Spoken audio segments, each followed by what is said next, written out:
Good morning, guys.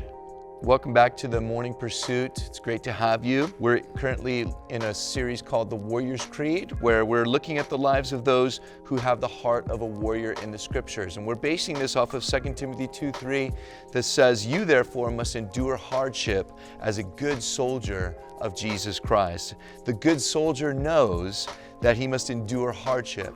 The faith warrior trusts in Jesus and follows orders and steps out in faith, knowing that God is going to work in their lives. Today, I want to tell you about a husband and a wife who both exhibit the heart of a warrior in the scriptures. I'm talking about Othniel and Asa, and their story is found in Judges chapter 1, verses 12 through 15. Let me read that for you. It says, "Then Caleb said, 'Whoever attacks Kirjath Sepher and takes it, to him I will give my daughter Asa as wife.' And Othniel, the son of Kenaz, Caleb's younger brother, took it. So he gave him his daughter Asa as wife. Now it happened that when she came to him, that she urged him to ask her father for a field. And she dismounted from her donkey, and Caleb said to her, 'What do you wish?' So she said to him, 'Give me a blessing.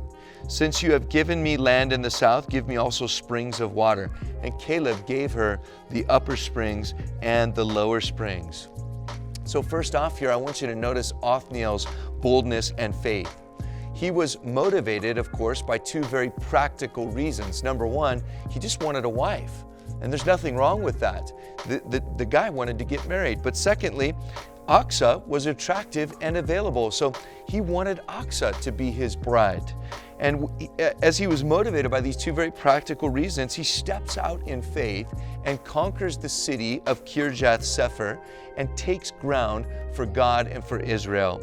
You know what, guys? Sometimes God just works through practical needs in our lives, causing us to step out in faith and go for it.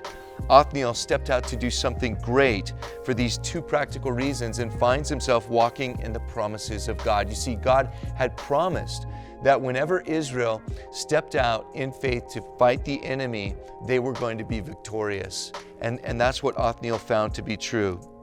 Secondly here, though, notice the faith of his bride, Asa. After they're married, she wants her new family unit to prosper. And what good wife doesn't want this for her husband and for her family? And so first she tells Othniel, "Hey, go to my father and ask him for a field." And of course, then when she realizes that's probably not going to happen because it was awkward, she steps out boldly on her own by faith to ask her father. And her love for her father and her trust that she knows he wants to bless her is what motivates her to be able to step out and to ask boldly. And notice what happens. Caleb, her father, goes above and beyond what she's even asking or thinking, and not only gives her a field, but he also gives her the upper springs and the lower springs, two sources of water that were hugely important for that area of the world. It meant that her family was going to be able to prosper, her livestock was going to be able to prosper, her crops were going to be able to prosper. So this story really illustrates a truth that Jesus taught us about in the New Testament in Matthew chapter 7, verses 7 through 8.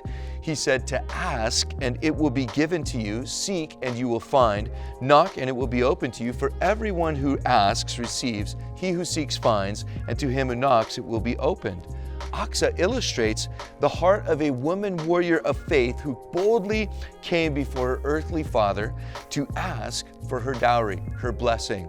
How much more should we as Christians, because of what Jesus has done for us, justifying us, giving us access through his blood to come boldly before the throne of grace and to obtain mercy and find grace to help in our time of need. You see, the heart of the warrior of faith is to trust in our Heavenly Father, to keep on asking, to seek him, to knock, and know that as we ask according to his will, and if we seek his will in our lives, he will open the doors for us, and God's will is going to be performed in our lives. You see, the Lord wants to bless us through our relationship with him. He wants us to draw near to him, to ask, to seek, to knock. And as we do that, we'll find his will for our lives. Like Othniel, sometimes God uses simple, practical reasons to accomplish his purposes in our lives. And like Asa, sometimes we need to ask boldly, confidently, trusting in our Heavenly Father, knowing he will provide our needs and bless our lives. That is warrior-like faith.